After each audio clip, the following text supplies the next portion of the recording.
What's up, everybody? It's Jack and Dan. What are we doing today, man? We're sucking the air at the inverted tank of the pond. Yeah, show them the vacuum we got here. We kind of set this up about a year ago, and we showed you guys how we use this little bucket head. Bucket head was, I think they're $19.99 now. Back in the day when I got this one, it was like $9.99. You put it on a bucket. It's like a little wet, dry vacuum top. Super easy, super cheap. This is like an old tube that, I don't know, I just had kept over the years, and I think these are all from different vacuums, and we just pushed them all together. But anyway, you can use a shop vac of any kind.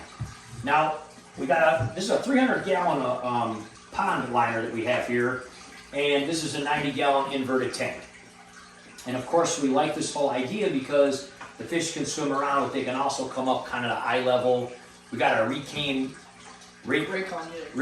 yeah, I always say it wrong. That's this little bench here you can kind of see we put in front of it. It's awesome. And it's nice to look through this. The sun comes through the window. It's totally cool. But once in a while, the fish go up here, the turtles go up in here, or maybe the filter splashes, or maybe we're doing the sprouts and some air gets up in here. And when it goes up here, it basically just loses its vacuum. There's Larry. Say hi, buddy. Just come say hi. What's going on? Say hi to everybody, man. We're going to fill your tank up a little more, okay? See, when they come up in here inside, it's a good thing you came up, Larry.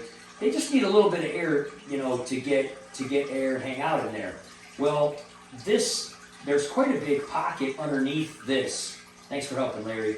And you can see that they don't need a ton of space. We like to keep this pretty full, but leave them about, I don't know, 2 or 3 centimeters so they can breathe. And they like to eat in there and put the food in there. Well, again, it's gone down quite a few centimeters here just from, you know, stuff happening. There hasn't been any leak as far as we know. It's been up for a year. It's only gone down a little bit. It actually kind of goes up and down, doesn't it? Like sometimes it'll go up. If they go up in there and breathe a lot, take breaths, and then leave, it'll go up, you know. It seems weird that a turtle's tiny little lungs would have enough power to suck air against a vacuum of like 90 gallons of water, but they do it. Isn't that weird? When you think about it, like in ratio of us. But I guess there's caverns and caves and things like that when people go snorkeling and everything, right? I don't know.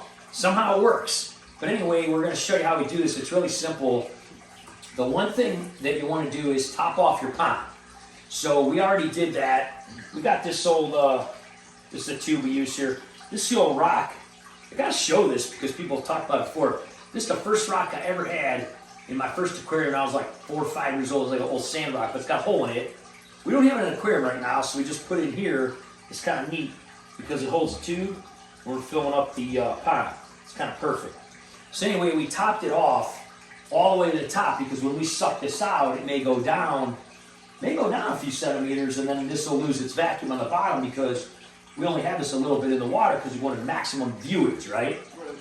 He's like, what are you guys doing? He's so funny. So anyway, when you put this in, no matter what kind of vacuum obviously you want to use a dry, wet vac. When you put this in, as soon as this end touches up into here, this system in this vacuum is not closed, right? It's open to atmospheric pressure. A lot of people don't know that. So if this isn't running, this vacuum isn't running, as soon as this tube reaches up in here, this will start to go down. So you got to kind of coordinate this pretty well. So what I'm going to do is I'm going to put this up in here, and we kind of have this big long diagonal thing like this so it reaches easy. And you see how that starts to suck it up right away?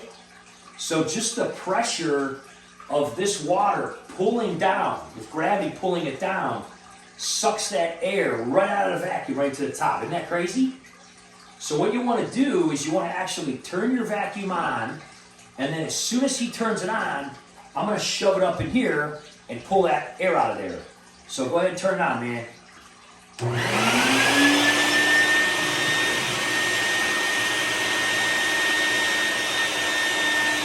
see as soon as the water clears, it's starting to pull that air out of there, right? See how it's going up? We're going to take it as high as it'll go.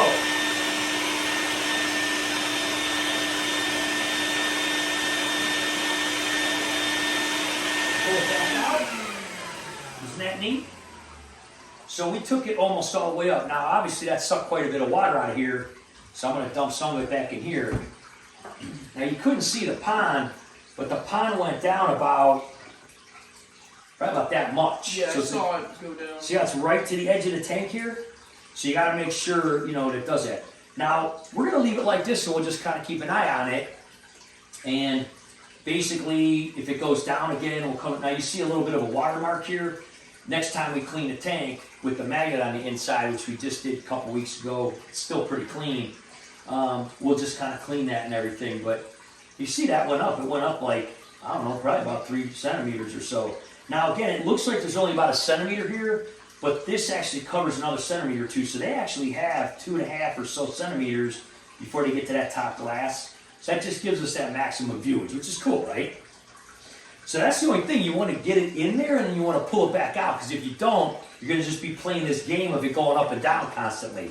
How much water are we getting here? Oh, quite a bit. See if it's full. Take the lid off here. Let's just pop it off. No, it's not even full yet. Oh, it's about maybe a gallon. Yeah. Maybe a gallon. So if you're pretty quick about it, you only get about a gallon in there. But yeah, I mean, you're going to take a little bit of water out with it. But overall, that's how we do it, guys. Super easy. We're doing a few updates on the pond because we're doing some stuff to it. We did a cleaning thing. We talked about the sprouts. We also changed the lights out in this light fixture and made them a little brighter for those gloomy days, since we're going to be growing a bunch of food around here. That's what these green planters are all about. So we're going to start growing a bunch more vegetables inside. And we want them more light. And then we have also an unboxing that we're going to be doing about a crazy cheap light that we got for $3 on the Clearance Rocket Marks. That's going to actually sit on the back and point like in the corners, because we want to grow stuff up the walls and in the corners. So it'll only help, you know. Throughout the day, this wall, you know, and this wall gets hit on sunny days, but, you know, only for a few hours. So we want to maximize the lighting in here. It's got some bright white LEDs up here. We're going to put some more. Anyway, those videos will be coming up. But look how happy they are. They're up in there right away. They love going up in there. It just looks better when it's all the way up, doesn't it? Yeah. We could take it. We could have let it go another couple seconds and take it all the way to the top. But I do like the turtles to be able to like really raise their head, because they like to go up here and eat. A lot of times we just take the food. Actually, if you grab some food, I'll go ahead and feed them right now, man. Go ahead and grab some food. I'll throw some in there for them. Get the Reptimin. I gave them the shrimp last time. We kind of go back and forth. They love that Reptimin. And they like to eat in here in the middle of the day. So usually around now, you start to do stuff. Yep. So I'm going to go ahead and dump this. I'll show you guys how we do this. We've done feeding videos and stuff on here. You can see Larry looking right away. We only feed them a little bit because they eat pretty good. So we just let it go like this and it floats right to the top like that. Look at the fish going for it. Oh, there's Kame. She must have been hungry. So yeah, we just put a little bit in there. Larry, what are you doing? The food's in here, man. He's getting all sidetracked because he wants to see what we're doing. Isn't that cool? So then you get like more viewing of them. You know, they go up a little higher. This one right here, he's got a big pellet. They're getting bigger, man. They're taking these like Reptimin. We always give these I've been using this Reptimin ever since I was a kid, little kid. But we kind of go back and forth between this and the shrimp. And again, whenever we change the sprouts, we just did a video. If you didn't see that one, that was the last video we did in the pond. You see how she's taking a big mouthful? She's got plenty of room. She's not hitting her nose on the top or anything, even though it's higher. See, he's always got to be a boy. He's always got to mess with her. She usually kicks him aside there, and she's like, I'm trying to eat. But anyway, isn't that cool how they all come up here and stuff? So, come on, behave, Larry. He's always chasing her, being a boy. Well, then he's like, oh, wait a minute, there's food in here. Look how he got distracted. Typical guy, right? It's like chasing the girl, and he's like, oh, no, I'll eat instead. Anyway, guys, we just want to kind of show you how we did this. It's really simple. That's the first time we had to do it, what, like a whole year since we set it up or something? So, certainly hasn't taken a lot. Obviously, if it were to go down faster, we'd probably check it for leaks, probably a leak, but we did, when we set this up, I mean, if you see that video, we did put an extra bead of caulk around the ending, and we did fill it and make sure, you know, it didn't leak for quite a while. So far it's working out pretty good. Any questions or anything you have, put them in the comments or anything like that. If you've never done an inverted tank, it's super cool, isn't it?